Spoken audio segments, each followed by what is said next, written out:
खुदा का वास्ता है मेरी बहन को लूटना बंद कर दो। अरे आप दोनों बहनों ने मिलकर हर चीज़ की तबाही फनाही फेर दी है। मुझे तो समझ ही नहीं आ रही कि मेरी बहन जो किसी पर 1 रुपया भी फजूल नहीं लगाती थी, वो आप दोनों पर अपनी सारी दौलत लुटाने पर तैयार हो चुकी है। मुझे तो कुछ समझ नहीं आ रही कि आखिर ये क्या तमाशा हो रहा है, क्या हो रहा है, क्या चल रहा है। अरे साफ साफ बता दो, क्या गोल के पिला रही हो मेरी बहन को?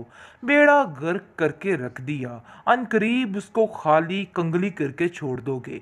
जिस पर कहती है इमल एनी कि तुम्हारा दिमाग खराब हो चुका है।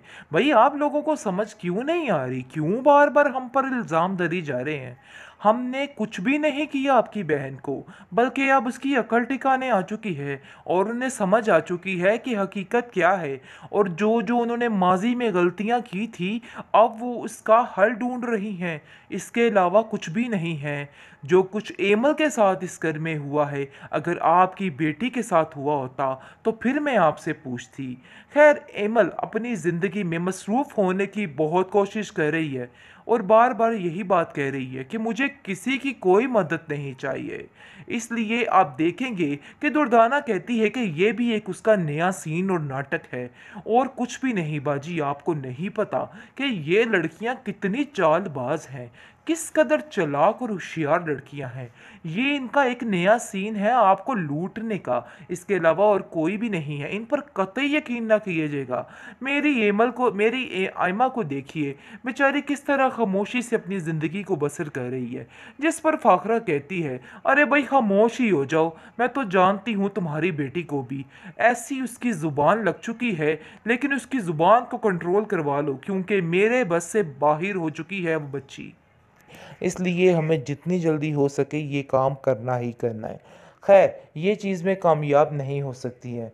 फ़िलहाल तो फ़ाकरा बहुत परेशान है, क्योंकि उसको और कोई ऑप्शन नज़र नहीं आ रहा और उसको आज आकर एमल और एनी ही नज़र आ रही हैं, क्योंकि उसने बहुत ज़्यादा बुरा सलूक किया है जो आगे आकर इन इसके दुखों में बदल चुका है।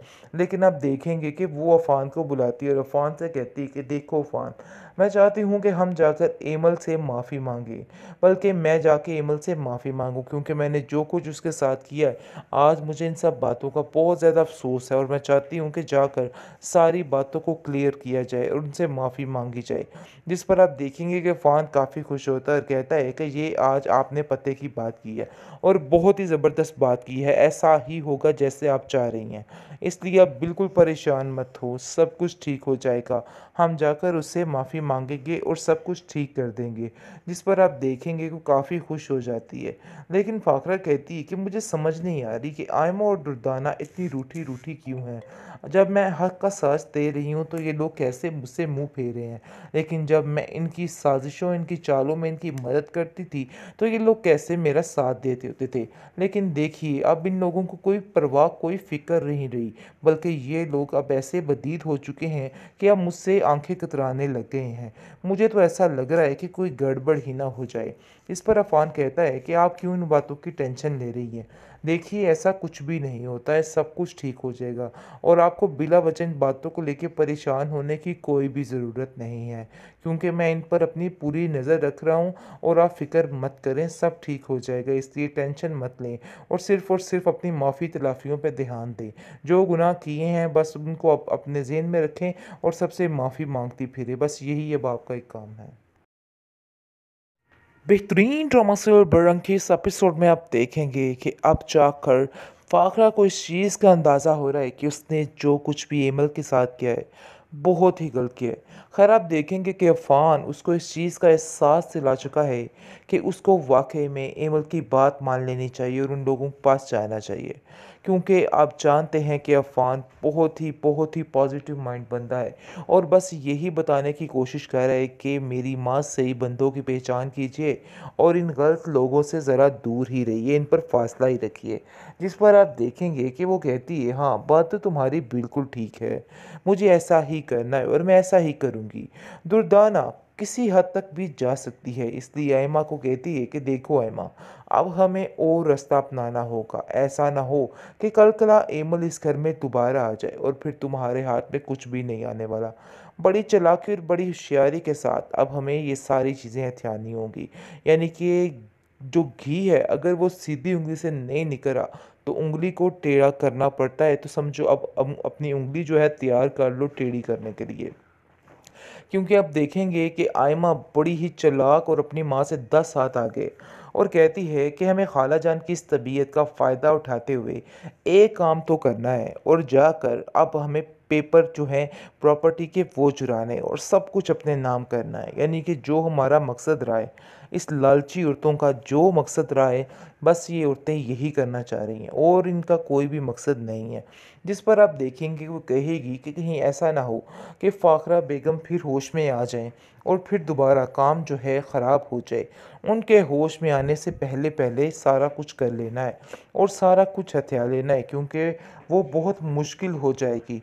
जिसको सुनकर आप देखेंगे कि वो कहती है, हाँ बात तो आपकी बिल्कुल ठीक है, क्योंकि ये औरत इतनी होशियार है, ये दोबारा ठीक होने में कुछ वक्त नहीं लगाएगी।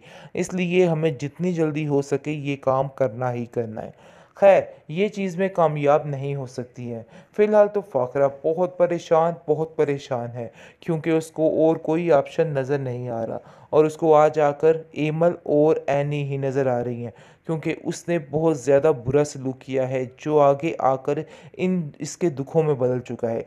लेकिन आप देखेंगे कि वो अफ़ान को बुलाती है और अफ़ान से कहती है कि देखो अफ़ान, मैं चाहती हूँ कि हम जाकर एमल से माफ़ी मांगें, बल्कि मैं जाके एमल से माफ़ी मांगूँ, क्योंकि मैंने जो कुछ उसके साथ किया है आज मुझे इन सब बातों का बहुत ज़्यादा अफसोस है और मैं चाहती हूँ कि जाकर सारी बातों को क्लियर किया जाए और उनसे माफ़ी मांगी जाए।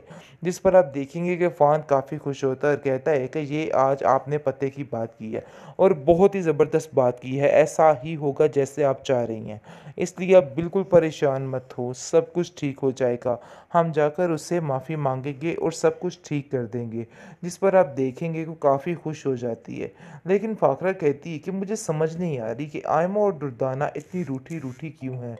जब मैं हक का साथ दे रही हूँ तो ये लोग कैसे मुझसे मुँह फेरे हैं, लेकिन जब मैं इनकी साजिशों, इनकी चालों में इनकी मदद करती थी तो ये लोग कैसे मेरा साथ देते होते थे। लेकिन देखिए अब इन लोगों को कोई परवाह, कोई फ़िक्र नहीं रही, बल्कि ये लोग अब ऐसे बदीद हो चुके हैं कि अब मुझसे आंखें कतराने लग गए हैं। मुझे तो ऐसा लग रहा है कि कोई गड़बड़ ही ना हो जाए। इस पर अफ़ान कहता है कि आप क्यों इन बातों की टेंशन ले रही हैं? देखिए ऐसा कुछ भी नहीं होता है, सब कुछ ठीक हो जाएगा और आपको बिला वजह इन बातों को लेके परेशान होने की कोई भी ज़रूरत नहीं है, क्योंकि मैं इन पर अपनी पूरी नज़र रख रहा हूँ और आप फ़िक्र मत करें, सब ठीक हो जाएगा, इसलिए टेंशन मत लें और सिर्फ़ अपनी माफ़ी तलाफ़ियों पे ध्यान दें।